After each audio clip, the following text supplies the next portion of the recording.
Okay, welcome, Constantin. Thank you, Robin. Can you share a little bit about who you are and your background? Yeah, sure. So, I'm Constantin. I'm 26 because it's quite important. You can see my face, I'm still young. I work at Caromia, which is a startup automating sustainability reporting for companies. I just joined 1 month ago, and before I was at Tapio. It's a carbon accounting software. I used to be a growth hacker, and now I joined as a customer success manager. And next to that, I'm quite involved in the ecosystem, startup ecosystem, because we founded almost a year ago now, FirstMovers with Syndicate One, which is a community for early stage young operators, I would say. So young people working in startups, but not as founders. So that's basically it. So the first Caromia is my day job. The second one is maybe my night job. And in between, I try to do a lot of sport and so on. Great. We can tell from your accent, we're recording this in Ghent. You work for a startup in Ghent, but you're not from Ghent. No. What attracted you to Caromio and the Ghent ecosystem in general? But first of all, it's really, for me, the epicenter of startups in Belgium, Ghent, and especially the Winter Circus. So to be honest, it's something that really appealed to me, to be able to work closely with people in that ecosystem, to feel the pace, the vibe. It's stupid, but when I go get a coffee in the Winter Circus, I just come across people and you can just hear over some discussions, and you know that the next big things are being built here. So that's the first thing, and then I joined Caromia as well just because of the company. I was really attracted by the fast-paced evolution in terms of revenue, but also people and branding. The company is 1 year, 9 months old, so yeah. That begs the question, we're both from Brussels. Yeah. What did we miss? What did Brussels do wrong not to become the epicenter of tech in Belgium? I think we didn't miss anything, but we're just late. For instance, there is the Winter Circus here. We're going to have What from Thibaut Elzier in 2 years' time, I think. So that's maybe one thing that's missing, is like just a physical space where people can gather, have workspaces, but also like events at night. Here in Winter Circus, you have like startups events every day.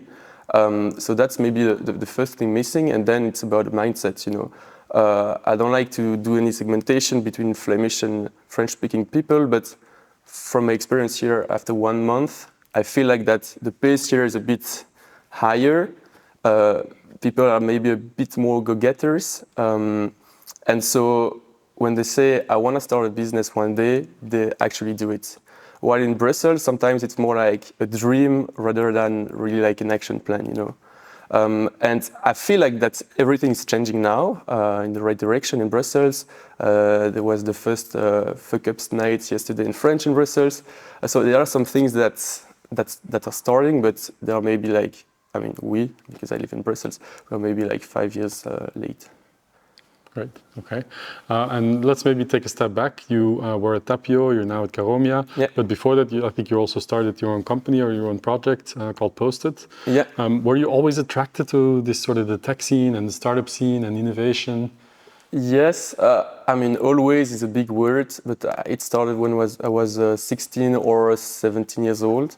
And actually, I got inspired by my co-founder of Post-it, so Thibaut Elzier, because when he was 17, he already started a business called Gnuti at the time. Didn't work out for many reasons, but it just like triggered something in me, like there is no age to start a business, and so you should try something. And so from this day, I've always gathered many ideas and so on. And then at one point, we started with Thibaut. And of course, we got interested by anything related to tech and the startup ecosystems. So I made a joke on LinkedIn last week that SoCycle, his company, has been acquired by Atlassian. And he was on a picture with Thibaut Elzier then on LinkedIn. And I was just mentioning like 5 years ago, we would just laugh about just see him like as a guru. And now it's just like on pictures with him. So it can go quite fast. Yeah. Things are definitely moving fast. Yeah. You already mentioned FirstMovers. You've pitched it very, very briefly, but maybe you can talk more about how it came about and what you're trying to achieve with it. Yeah, so the original idea came from Alexandre, which is one of the three co-founders.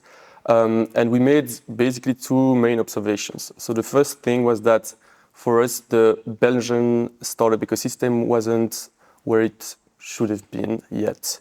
So for different reasons, the first one was that I just mentioned it, but the mindset wasn't there yet. Then also there was not enough Belgian attachment, so the good profiles would just live out like to the US, SF, or London, Paris, Amsterdam, Berlin, whatever. And also like that the ecosystem was super fragmented between the north and the south regions. All of this would just like have as a consequence that there was not enough startup funding and so not enough unicorns. And if you compare ourselves to other European countries, we're not there yet. So that was the first observation. And the second one was that there are a lot of things for startups in Belgium that are starting, but not for the young, the early employees. So you've got incubators for the founders. You've got student associations, even for the students. You've got collectives, you've got accelerators. So you have everything for founders, students. You also have like niche communities for, let's say, growth or like product teams and so on. But you have nothing for like the first people to join the startup as employees or freelance, whatever. And those people are actually represent 90% maybe of the workforce of your company, and so really have a big impact on its success or not. And so based on all of that, we started looking at communities we could join because we thought that it would exist, and we found out that there was nothing about that in Belgium. There were some communities abroad, like early builders in Paris. And so we decided to create it. So one by one, it started with a drawing with Alex and myself. Then Emma joined, then other joined. And one by one, we just gathered people. And at one point, we just came to one of Syndicate One's events, one of the summits. And Lorenz told us like we should do something together to make it faster and bigger. And we got seduced and started talking with you guys. And then opened the first batch, organized the first public event, and then the second, and now we are up and running. Great. It's a community. You do events, you bring people together. Yeah. But what's the ultimate goal here? Like, how big do you want to make this, and how impactful do you want to make it? Yeah. So I've mentioned the problem we try to solve, but how? So there are basically three main pillars. The first one is more for urgent needs. So we are all early employees, so we wear multiple hats in startups, meaning that we do new things every day. And we don't know how to do it, and our founders neither, and they don't have the time to learn with us because they have other things to manage. So the first pillar is just to teach and learn. So we organize workshops together to run topics. The last one was about AI and automation, and we try to learn from each other. Then there is a second pillar, which is related to the mindset that is not there yet, in Brussels especially, but in Belgium as a whole. We try to inspire. We want to show to people that when you're a good a good student, you finish your studies, you shouldn't go to consulting or finance. Going to startups is also a super nice first job. You will learn as much, if not more, than in finance and consulting. And so, we want to show, lead the path and inspire people to do that. And then the third one is maybe more for long term. It's just to connect. We want to develop a network because I strongly believe that your network is something you should build when you don't need it. Otherwise, it's super opportunistic, and it's just cool to meet people around the ecosystem. And so I strongly believe as well that in FirstMovers, for now, we are like 31. There are some future founders of unicorns, or if not unicorns, like big successes. And so I'm sure that it's going to be useful for anyone in the future, in the next 10 years, just to know everyone together, but also like we connect FirstMovers with the whole ecosystem, so with investors, with also talents, like students and so on. So that's basically the third pillar. Obviously, we think it's a great initiative at Syndicate One. We've supported it from the start. But have you seen, it's early days, but have you already seen, do you have an example of the impact you've already had, maybe bringing people together, or someone who learned from one of the speakers at your events? Yeah, so just maybe to start with, we have like two types of, let's say, events. We've got like internal events, so workshops after works only with members, and then we've got public events where everyone is welcomed. I mean, we select them, but it could be VCs and so on. And so internally, it's difficult to assess the impact, but we are 31. When we opened the application for the first batch, we had around 100 applicants. So we really value quality over quantity. And then for the public events, the first one we did was like a launch event. So we just limited it to 50 people. It was also full quite fast. It was basically people we knew and we invited them like directly. And the first real public event, it was 2 weeks ago, around hiring and culture in early stage teams. We was sold out in 2 days. It was 120 people, but I think that 200 people tried to join.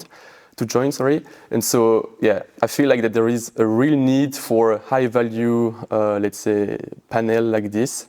And we managed to inspire, I hope, like 120 people. Great.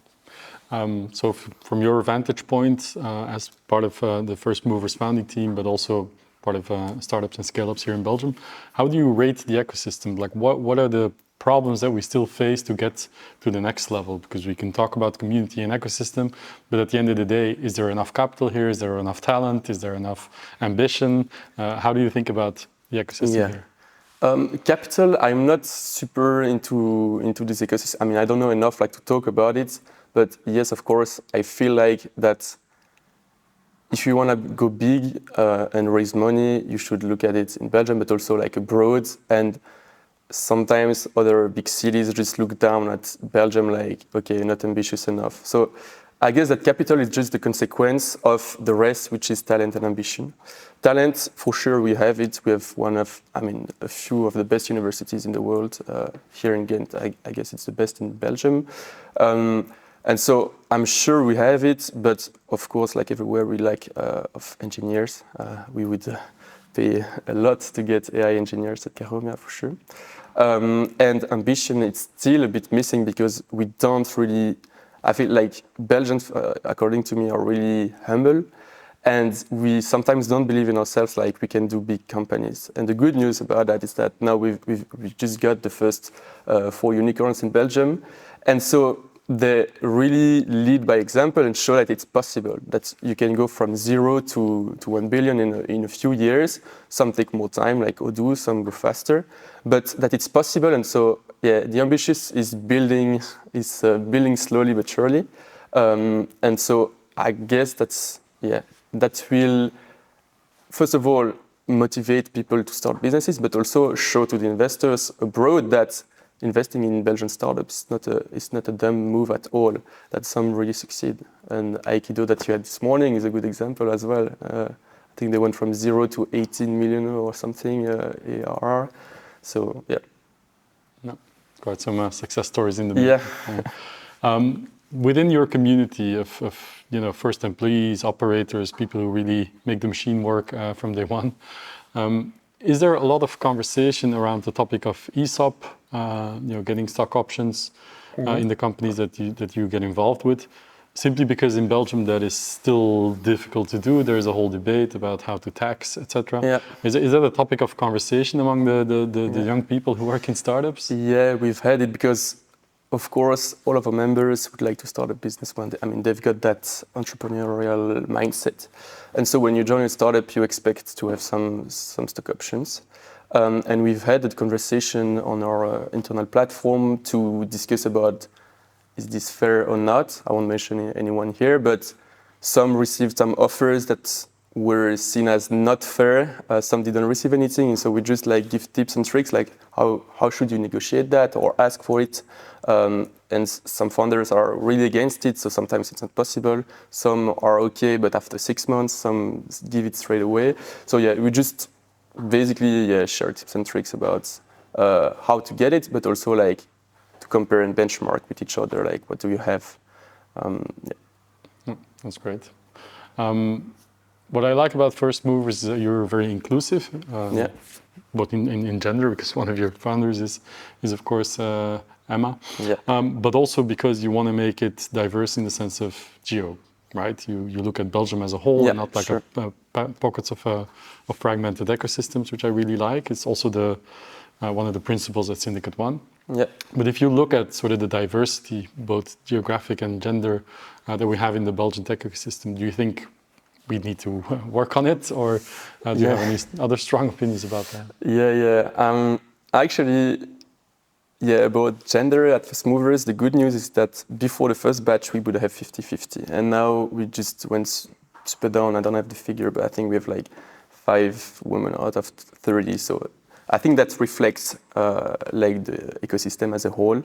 And to be honest, it's again the same things. Like we lack of successful role models who did it before to inspire maybe women to join startups as well.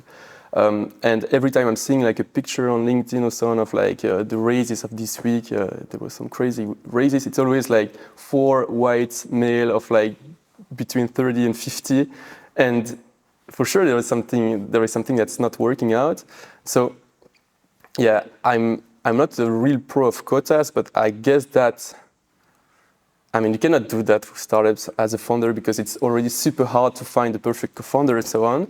But I feel like that you should, if you're like 3 co-founders, maybe force yourself like to get at least one of them at the start. And that's actually also something we did with FirstMovers. Emma was super great and so on. But at first we were 2, and we proposed to Emma to join because we were 2 French-speaking white guys, and we were like, if you want to have some diversity into the community, we need to get someone who will inspire others to join, and it worked out. I'm getting a bit like in every direction here, but to summarize, I would just say that, the day I will start my business, I think I would force myself to get a woman into the trio or duo or quadro, whatever, in order to show that we are like women, also a woman company. Great. This is the cliche question I'm still going to ask. Where do you see FirstMovers in 5 years from now? To be honest, we haven't thought about FirstMovers that far. But I would see a community that's not too big, because the goal again is not to be like 1,000. We still want to be able to know each other quite well, and at least the names, with 30 people, it took me some weeks to know everyone. And so I would say that we would be a community of maybe 100 to 150 of super qualitative people. Some that are now in the community would have left at the time because we want to renew and keep having junior profiles. So as soon as you become a bit too senior, I think that naturally you would leave. And we would organize, I guess, the best panels for operators in Belgium. I don't have a number for now. We aim at 3 per year. Maybe in 5 years it could be 1 per month. That would be it. And then we would have a lot of other things like a job board. So we want to be the go-to community for people looking for a job in startups, like a multiple hat job. And just that, okay, if someone hears over like, you want to work in a startup, you should reach out to FirstMovers. You've got a job board. You can have a call with our members to get just inspired. How do you join a startup? What are the pros, the cons, and so on? So that would be it. Do you also think it will eventually serve as a breeding ground for people to match up and say, hey, we need to start a company together? That could be as well. The downside on that is that we don't have that many engineers for now. It's mostly business side people or product. And usually the best association is a super technical person with a super business person. But we try to get more engineers. And so, I guess I already wondered that, like, am I going to find my future founder at FirstMovers? And it might be. Or at least at a public event organized by FirstMovers. Makes sense. Would you ever envision FirstMovers also going abroad? Because as a concept, I think it might work in any ecosystem, really. Yeah, we've discussed that. For now, that's not the purpose, because we really position ourselves as a Belgian community. And as mentioned, there are a lot of, already some communities like ours in France, Germany, London, and so on. And also, like, there are communities that try to be global from the day one. And according to us, it's better and more insightful for everyone to have a super strong, basic team. And yeah, again, quality over quantity. And so being able to see each other physically, being able to have an after-work drink, like in 2 days' time if you're available, and not having to plan things ahead like for 4 months. So that's not the goal yet, but I think we could organize events in other cities if we see a fit, or like we have contacts with nice startups in Paris, for instance, and we're like, okay, let's do something there just because we can inspire some other people there. Yeah, makes sense. Okay, final question. It's a bit of a personal one. Okay. What is a fun fact about Constantin that you don't think anybody really knows in the ecosystem, or at least not yet? Whoa, that's a hard question. I don't know if it's a fun fact, but my real name is not Constantin. It's it's a nickname. My real name is Guillaume Constant, which is a family name that everyone was called Guillaume in the family in the past. So when people say hi Constantin on LinkedIn, actually they are wrong. I think we've been slow at the start.